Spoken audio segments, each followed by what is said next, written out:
Here we are now at the bottom of the hill, and as is often the case, we are now in some wet ground.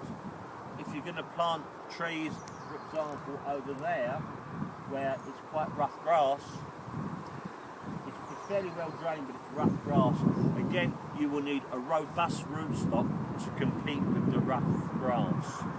If you're going to plant a tree further down, where it's wetter, you would need to improve the drainage. If you don't improve the drainage, your trees will suffer root necrosis in the winter. They will drown over the winter. However, again, if you have a more robust rootstock, you have more chances of that tree surviving in the winter. Obviously, if you drain that wet area, that will help. If you mound it and plant the trees on mounds, that will help ameliorate the situation. Up on the top, where there was very windy and very rocky and very thin soil, I would suggest a rootstock called an MM106 for apples, and equivalent for other fruits. And again, amongst all this rank grass, I would use an MM106 because it's robust. In Kent, the Garden of England, that tree would be about, say, 15 foot high and spread. Here, it will be considerably smaller, dwarfed by the conditions, but still strong and healthy nonetheless.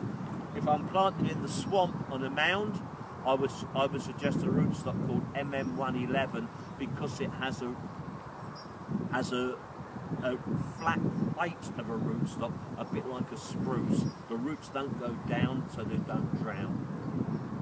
These floral tributes show you of indicator species that tell you if ground is too wet.